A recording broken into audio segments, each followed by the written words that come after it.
வணக்கம் நலம்தானா வீவர்ஸ். இன்னைக்கு அவரைக்காய் புலாவு செய்ய போறோம். அதுக்கு இப்ப அடுப்புல குக்கர் வச்சு நமக்கு வேணுங்கிற அளவுக்கு நெய்யும் எண்ணெயும் கலந்து காய வச்சிடணும். காய வச்சுட்டு அதுக்கு தாளிக்கிறதுக்கு பட்டை கிராம்பு அளவெல்லாம் தான் உங்களுக்கு ஓரளவுக்கு எல்லாருக்குமே தெரியும்.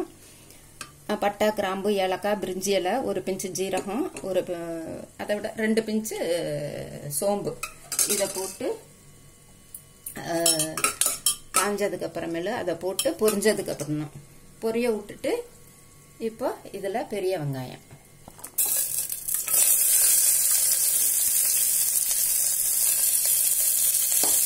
இதை வதக்கி குக்கர்ல லேசா கைப்பட்டுச்சு, அதனால தடுக்கி விட்டுருச்சு சூடுனால. இது கொஞ்சம் ஒரு நிமிஷம் வதங்கட்டும். வதங்கினதுக்கு அப்புறம் அதை தக்காளி போட்டு மிளகாய் பொடி கொத்தமல்லி போடணும். அது வதங்கறதுக்குள்ள அரைக்கிறதுக்கு பச்சை மிளகாய் நம்ம காரம் வேணுங்கிறவங்க 2 பச்சை மிளகாய் கூட கலந்துக்கலாம். இதுலயும் வேற காரப்பொடி கலப்போம், அதனால பார்த்து கலந்துக்கலாம். இஞ்சி நல்லா 1 இன்ச்சு இஞ்சி, பூண்டு ஒரு 5-6 பல்லு, தேங்காய், இதுல கொத்தமல்லி இதெல்லாம் போட்டு முதல்ல தண்ணி ஊத்தாம கொஞ்சம் குறவரன்னு அரைச்சிட்டு அதுக்கப்புறம் கொஞ்சம் தண்ணி ஊத்தி நல்லா நைஸா அரைச்சிடும். எடுத்துக்கிட்டு வந்துடுறேன்.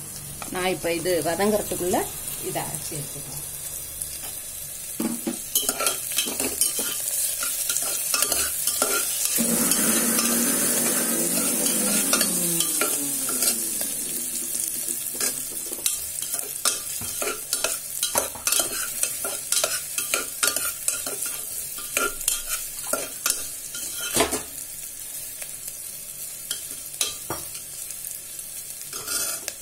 தக்காளி வதங்கிடுச்சுன்னா தக்காளி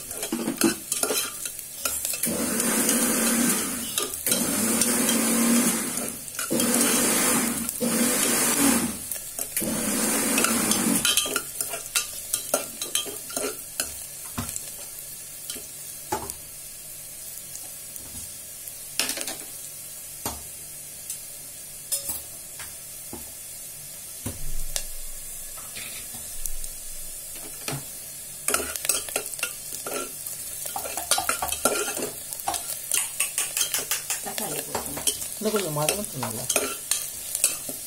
வெங்காயம் நல்லா வதங்கினாதான் புலவுக்குலாம் நல்லா இருக்கும், டேஸ்டியா இருக்கும்.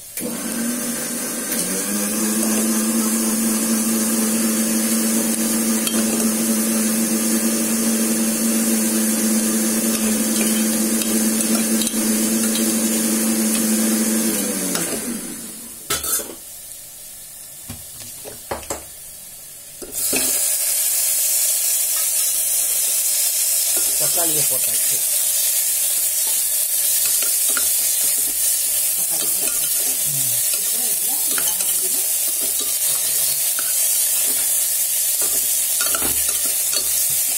தான் வச்சு செஞ்சுட்டு இருக்கிறோம், அடி பிடிக்காம இருக்கிறதுக்கு. நம்ம ஒரு மிளகாய் நான் போட்டிருக்கேன், பச்சை மிளகாய். அதை 2 போட்டுக்கிட்டு இதை கம்மி பண்ணிக்கலாம். நான் அதை 1 கம்மி பண்ணிட்டு இதுக்கும் ஜாஸ்தி.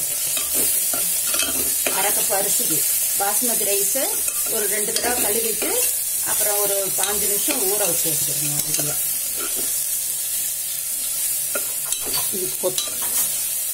மிளகாத்தூள் ஒழிக்கணும்னா இந்த கொத்தமல்லி தூளும் போடுறேன், கொஞ்சம் மஞ்சத்தூள்,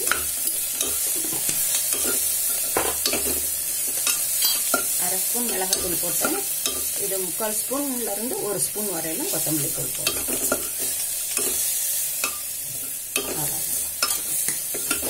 அந்த கரம் மசாலா கூட வேண்டியதில்லை, அந்த வாசமே போதும். அதுக்கு கரம் மசாலா போடுறவங்க போடலாம். கொஞ்சம்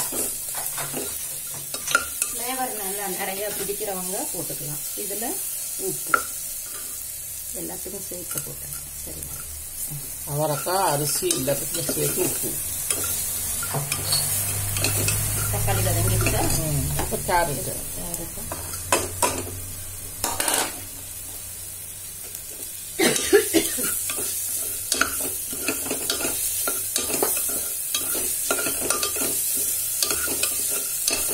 அவரைக்காயும் போட்டுருக்கோம். அவரைக்காய்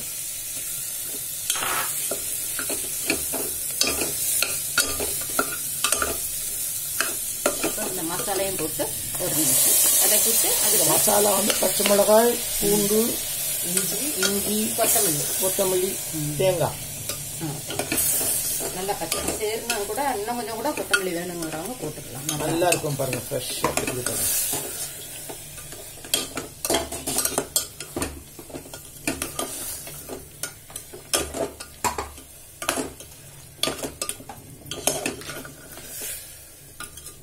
நல்லா மசாலா ஐட்டம் பாருங்க, மசாலா ஜம்முன்னு பாருங்க, வாசம் கம கமங்குது.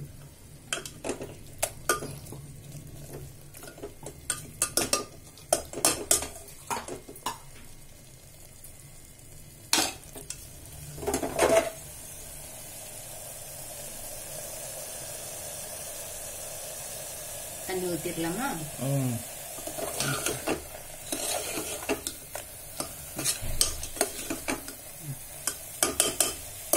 பச்சை வாசம் போகிறதுக்காக ஒரு நிமிஷம் வதக்கியாச்சு. இப்போ அரை கப்பை விட கொஞ்சமாக கூட போட்டேன். நம்ம 1.5 பங்கு தண்ணி ஊற்றணும். முக்காலும் 2 பங்குன்னா 1.5 வந்துடும். 1.25 போடலாம். எங்களுக்கு கொஞ்சம் நல்லா வெந்திருக்கணுங்கிறதுக்காக நாங்கள் 1.5 பங்கு ஊற்றி 1.25 பங்கு தண்ணி ஊற்றி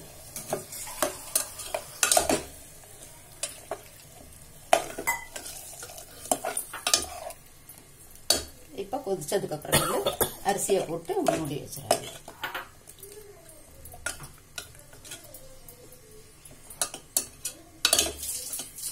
நல்லா கொதிக்க விடுங்க. கொதிச்சோன்னா போட்டுக்கலாம்.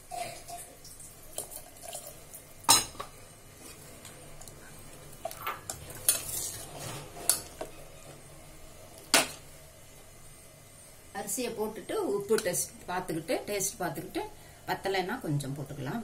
கொஞ்சம் எலுமிச்சம்பழம் கூட விட்டா கூட நல்லா பொலப்பொலப்பு தன்மையும் இருக்கும். புளிப்பா இருக்கணுங்கிறவங்க கொஞ்சம் டேஸ்ட்டுக்கு கொஞ்சமா தக்காளி போட்டிருக்கோம். இதனால கொஞ்சம் போட்டா இது கொஞ்சம் ஒரு மாதிரி டேஸ்டா இருக்கும். கொட்டை விழுந்துருச்சு.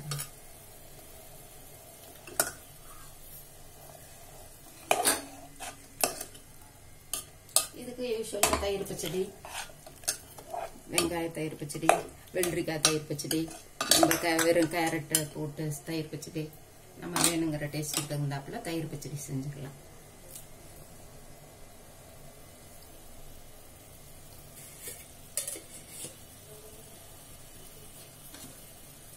நல்லா கொதி வந்துருச்சு பாருங்க. கலர் வாசம் வீடு தூக்குது. மசாலா ஐட்டம் போடுறதுனால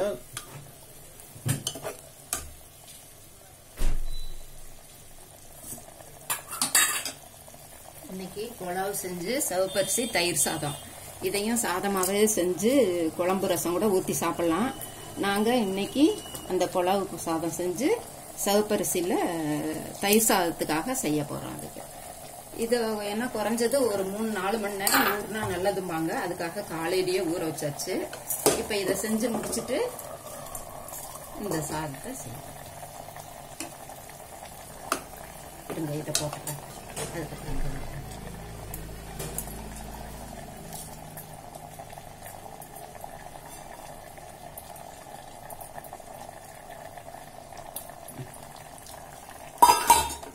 ஒரு டிராப் எடுத்து பார்த்துட்டு கலக்கி விட்டுருங்க. உப்பு காரணம்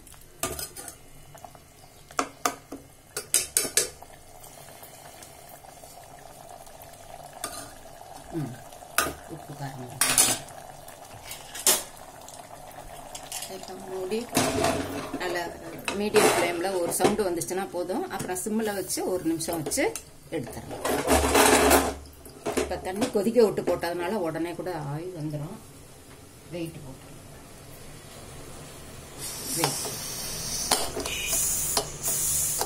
எத்தனை விசில் வரும்? ஹை ஃப்ளேமில் இருக்குது. மீடியத்தில் வச்சு ஒரு சவுண்டு வந்தாவே போதும். அப்புறம் சிம்மில் வச்சு 1 நிமிஷம் மட்டும் வச்சுட்டு எடுத்துட வேண்டியது.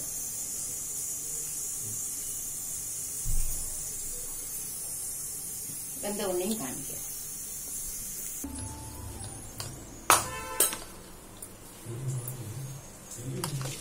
கேஸ் வெயிட் போட்டு வேக வச்சு எடுத்தாச்சு. கேஸும் ரிலீஸ் ஆகிடுச்சு. பார்க்கலாம் திறந்து எப்படி இருக்குன்ட்டு. நீங்களும் செஞ்சு பார்த்துட்டு சொல்லுங்க எப்படி இருக்குதுன்னு. இந்த பாருங்க சூப்பரா வந்துருக்கு. அவரைக்காயை நம்ம எப்பொழுதும் சமையல் செய்யறது மாதிரி செய்யாம ஆறுச்சுன்னா நல்லா பொலபொலன்னு இருக்கும். இப்போ சூடா இருக்கிறதுனால அப்படி இருக்கு. இதோ ஆறுச்சுன்னா சரியாயிருக்கும். இப்ப சூடோட இருக்கிறதுனால அப்படி இருக்கு. இதுக்கு தயிர் பச்சடி தொட்டுக்கிட்டு நம்ம சாப்பிட்டா அவ்வளவு டேஸ்டா இருக்கும். வித்தியாசமான அவரைக்காய் புலாவ், பாசுமதி ரைஸ், நல்ல இடியாப்ப மாதிரி அரிசி எப்படி பெருசா இருக்கு பாருங்க, நீட்ட நீட்டமா வாசம் தூக்குது. அந்த பட்டை கிராம்பு வாசம் நல்லா இருக்கு. இதுல வேணும்னா பட்டாணி போட்டுக்கலாம், மேல் மேக்கர் கூட நம்ம சும்மா எல்லாம் கொஞ்சம் கொஞ்சம் வேணும்னா போட்டு சாப்பிடலாம். நல்லா இருக்கும். அவரைக்காய் நல்லா வந்திருக்குது. நிச்சயம் வந்துடும். அது சும்மா ஒரு ஆவில வந்துடும். அது நல்லா ஃப்ரெஷ் அவரைக்காயா இருந்தது. அந்த ஷேப் எல்லாம் அப்படியே இருக்கு பாருங்க. கரெக்ட். நீங்களும் செஞ்சு பார்த்துட்டு எப்படி இருக்குன்னு கமெண்ட் சொல்லுங்க. நலம் தானா சேனலுக்கு சப்ஸ்கிரைப் பண்ணுங்க, பெல் பட்டனை பிரஸ் பண்ணுங்க. வேற ஒரு வீடியோவில் பார்க்கலாம்.